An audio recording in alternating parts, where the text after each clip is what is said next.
Hello, আজকে আমরা অনেক ইন্টারেস্টিং একটা ব্যাপার নিয়ে আলোচনা করব। সেটা হচ্ছে HTML এর সাহায্যে ড্র্যাগ অ্যান্ড ড্রপ। তাহলে HTML এর সাহায্যে যদি ড্র্যাগ অ্যান্ড ড্রপ করতে হয় তাহলে আমাদের জাভাস্ক্রিপ্টের একটু সাহায্য নিতে হবে। দেন জাভাস্ক্রিপ্ট ব্যবহার করে ড্র্যাগ অ্যান্ড ড্রপটাকে ইন্টারেস্টিংভাবে আমরা আমাদের যে ওয়েব পেজ ডিজাইন করব ওই ওয়েব পেজে ব্যবহার করতে পারবো। তাইলে এখানে আরেকটা ব্যাপার হচ্ছে, যখন ড্র্যাগ অ্যান্ড ড্রপটা আমি অলরেডি টেমপ্লেট রেডি করে রেখেছি, যেটা আপনাদেরকে আমি কি করব, সেন্ড করব। আপনারা আপনাদের আমি আপনাদেরকে গুগল ড্রাইভের লিঙ্ক দিয়ে দিব, ওখান থেকে ডাউনলোড করে ওটা আপনারা সেট আপ করবেন। ডাউনলোড করে জাস্ট কোডগুলো কপি করে আপনার HTML ফর্মের মধ্যে পেস্ট করলে হয়ে যাবে, এনাফ, এতটুকুর মধ্যে। সো ড্র্যাগ অ্যান্ড ড্রপে যেহেতু জাভাস্ক্রিপ্টের কিছু কোড ব্যবহার করা হয়েছে, এজন্য আমি এই জাভাস্ক্রিপ্টের কোড সহ আপনাদেরকে টোটাল টেমপ্লেটটা মূলত পাঠাবো। কারণ আমরা যেহেতু এখনো নতুন বিগিনার, জাভাস্ক্রিপ্ট তো আমরা জানি না। জাভাস্ক্রিপ্ট একদম বেসিক থেকে শুরু না করে যদি সরাসরি ড্র্যাগ অ্যান্ড ড্রপের ওই জাভাস্ক্রিপ্টটা যদি নিয়ে যদি আমরা এখন কি করি, বোঝার চেষ্টা করি অথবা আপনাদেরকে বোঝানোর চেষ্টা করি, তাহলে আপনাদের কঠিন লাগবে। দেন জাভাস্ক্রিপ্টের প্রতি একটা ভয় অথবা এক ধরনের একটা ভীতি কাজ করতে পারে, যেটা আমি কখনো চাই না। কারণ আমরা ধাপে ধাপে যাবো, জাভাস্ক্রিপ্টের দিকে যখন যাব তখন এই কোডটাও আমাদের কি লাগবে, ইজি লাগবে। এজন্য সেটা আমি মেড টেমপ্লেট হিসেবে ব্যবহার করতেছি। তাহলে আমরা কোডিংয়ে চলে যাই, একটু কোনটা কি তা একটু বোঝার চেষ্টা করবো আমরা জাস্ট। আচ্ছা, তাহলে আমি অ্যাটম এডিটর অলরেডি ওপেন করে রেখেছি। এখানে দেখুন, তাহলে অ্যাটম এডিটরের যে এটাই হচ্ছে জাভাস্ক্রিপ্টের কোড। জাভাস্ক্রিপ্টের ক্ষেত্রে জেনে রাখা ভালো হচ্ছে জাভাস্ক্রিপ্ট হেডে, অর্থাৎ ওয়েবসাইটের হেডে অথবা ফুটার একদম নিচে থাকে। হ্যাঁ, তাহলে জাভাস্ক্রিপ্টের কোডগুলো থাকে হচ্ছে স্ক্রিপ্ট নামক ট্যাগের ভিতর, কি SCRIPT। স্ক্রিপ্ট ট্যাগ এখানে শুরু হয়েছে, এখানে কি হয়েছে, শেষ হয়েছে। এই স্ক্রিপ্ট ট্যাগের ভিতরে কি থাকে, জাভাস্ক্রিপ্টের কোড থাকে। তাহলে জাভাস্ক্রিপ্ট এখানে প্রথমে লিখেছে function allow drop ev prevent default, এগুলো পড়ার দরকার নেই। এই লাইনগুলোর কারণে ড্র্যাগ অ্যান্ড ড্রপটা কি করতেছে, কাজ করতেছে মূলত। তাহলে বডিতে চলে আসলাম, বডিতে চলে এসে লিখলাম হচ্ছে ড্র্যাগ অ্যান্ড ড্রপ। তারপর এটা হচ্ছে একটা ডিভিশন, এই ডিভিশনটাকে একটু স্টাইলিং করা হয়েছে এখানে। তাহলে এখানকার স্টাইলিংটা আমি এভাবে না করে সরাসরি আমরা কি ইনলাইন CSS এর মাধ্যমে স্টাইলিংটা করব। এটা এখান থেকে কেটে দিলাম। তাহলে আমরা যখন কোনো, অর্থাৎ আমি আগেই বলেছি যে আমরা ডিভিশন যদি রেডি করি, কোনো একটা ডিপ যদি বানাই, ডিপ নিয়ে HTML এর অর্থাৎ ডিভিশন সেকশন এগুলো নিয়ে আমি কিন্তু আগেও কথা বলেছি।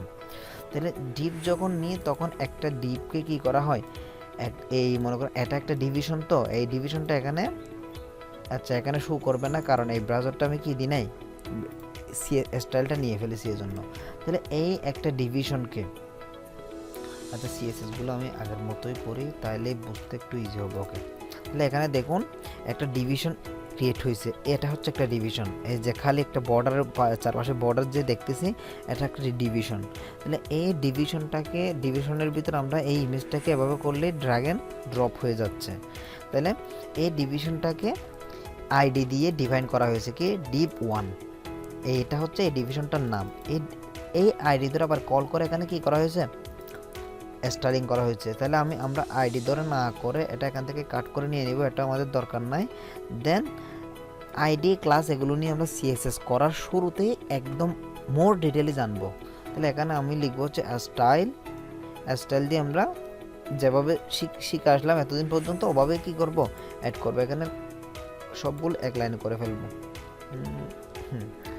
এভাবে স্টাইল কি করা যায়, স্টাইল দেওয়া যায়। এটা হচ্ছে ইনলাইন CSS যাকে বলে।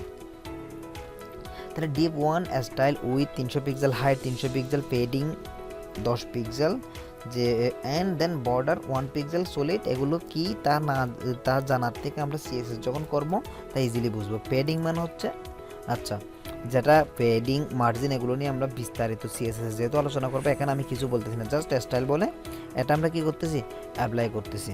তারপর হচ্ছে এতটুকু গেল, এতটুকু আইডিটা হচ্ছে কি, আইডিটা দেয়া হয় মূলত এই ডিভিশনটাকে চেনার জন্য। এই ডিভিশনের নাম ডিপ 1, আর একটা যদি আসতো তাহলে ডিপ 2 হইতো, ডিপ 3 হইতো, এভাবে ডিফাইন করা যায়। ওকে, তাহলে এখন আমরা আইডিটা নিয়ে ফেলতে পারি, যেহেতু আমরা আইডিটা না থাকলেও সমস্যা নেই এখন। আচ্ছা, নিয়ে ফেলতে পারি কি জন্য জানেন, কারণ আমরা স্টাইলটা সরাসরি এখানে দিয়ে দিছি, হেডে কোনো স্টাইল ইউজ করতেছি না। আচ্ছা ঠিকই আছে। দেন এখন করব কি, দেখুন এখানে ড্র্যাগ অ্যান্ড ড্রপ করার জন্য আরও কিছু অ্যাট্রিবিউট ইউজ করতে হয়, যেমন অন ড্রপ ইভেন্ট, তারপর আবার হচ্ছে তারপর আবার হচ্ছে অর্ডার, ONDR, অন DRA, অর্থাৎ অন্ডার এ গোবার, এটা ব্যবহার করতে হবে। অন্ডার এ গোবারের কাজ কি? অন্ডার এ গোবারের কাজ হচ্ছে on order A go variable. এটাও একটা অ্যাট্রিবিউট যেটা অ্যালো ড্রপ ইভেন্টের জন্য ব্যবহৃত হয়, যা জাভাস্ক্রিপ্টের একটা, এই অ্যালো ড্রপটা হচ্ছে জাভাস্ক্রিপ্টের কি একটা ট্যাগ, জাভাস্ক্রিপ্টের ট্যাগ অথবা জাভাস্ক্রিপ্টের অ্যাট্রিবিউট, এ ধরনের কিছু একটা ইউজ হয় আর কি। জাভাস্ক্রিপ্টের একটা ফাংশন হিসাবেও এটা ডিফাইন হয় অ্যালো ড্রপ। তাহলে এই টোটাল কোডগুলো আমি বোঝাচ্ছি না, এক্সপ্লেন করতেছি না, এক্সপ্লেন করলেও আপনাদের বুঝতে একটু অসুবিধা হবে বিধায়, কারণ আমরা এখনো HTML শিখতেছি। জাভাস্ক্রিপ্ট যখন শিখবো তাহলে অ্যালো ড্রপ, ড্রাগেবল এগুলো আরেকটু বিস্তারিত জানা যাবে। ওকে, তাহলে এই দেখুন এই ডিপ যেটা আছে, এই ডিপটা হচ্ছে এখানে যে শো করতেছে এই চার কোনা যেটা বর্ডার দেয়া, এটাই হচ্ছে এই ডিপটা। তাহলে আমরা এই ইমেজটাকে এটার ভিতর যখন ড্রাগ করবো এভাবে তখন চলে যাবে। তাহলে ইমেজটা কোথায় আসতেছে দেখুন, ইমেজ ট্যাগের ভিতর। এই ইমেজ ট্যাগের ভিতর আমি ইমেজটা কী করে দিলাম, কল করে দিলাম। এখন একটা drag1 নামক একটা আইডি নেওয়া হয়েছে, আইডিটা আমাদের দরকার নাই, বাদ দিলে কি কোনো সমস্যা নাই, কারণ আইডির এখানে তেমন কোনো কাজই নেই ধরতে গেলে। আচ্ছা, তাহলে এখানে ব্যবহার করা হয়েছে কি ড্রাগেবল ট্রু, অর্থাৎ ইমেজটা কি ড্রাগেবল ট্রু, তার মানে হচ্ছে ড্রাগেবল সত্য। তারপর অন ড্রাগেবল, অন ড্রাগ স্টার্ট, এটা একটা অ্যাট্রিবিউট যা জাভাস্ক্রিপ্টের জন্য ব্যবহৃত। ড্রাগ ইভেন্ট, এখানে ইভেন্টটা ব্যবহৃত হয়েছে মূলত দেখুন এখানে প্রত্যেক জায়গায় ইবি যে দেখতেছেন একটা ইভেন্টের জন্য ব্যবহৃত হয়েছে জাভাস্ক্রিপ্টে। আচ্ছা, টোটাল টেমপ্লেটটা আপনারা, আচ্ছা এখন দেখুন এখানে আমি স্যার ইমেজটাকে ড্রাগ অ্যান্ড ড্রপ করতে পারতেছি ইজিলি। ইমেজটা এখান থেকে এখানে ড্রপ করলে কি হয়ে যাচ্ছে, ড্রাগ হচ্ছে না। আচ্ছা, তাহলে আমি আইডিটা রিমুভ করে দিছি, ওই আইডিটা হয়তো এখানে কোথাও না কোথাও ইউজ হচ্ছে। তাহলে drag1 এই আইডিটা কি ইউজ হচ্ছে। আচ্ছা, আমরা এখন দেখব। হ্যাঁ, আচ্ছা বুঝলাম। তাহলে এখানে যে আইডি, এই আইডিটা কি হচ্ছে ব্যবহৃত হচ্ছে। আইডিটা আবার নিয়ে ফেলে দেখি। হ্যাঁ, আইডিটা অবশ্যই ইউজ করতে হবে drag1। আইডিটা ইউজ করতে হবে কেন, কারণ এখানে যেহেতু টার্গেট ডাটা, টার্গেট আইডিতে জাভাস্ক্রিপ্টের সাথে টার্গেটিং করা হয় আইডি ধরে। ও হ্যাঁ, সেটা আমি একটু ভুলে গেছিলাম হয়তো।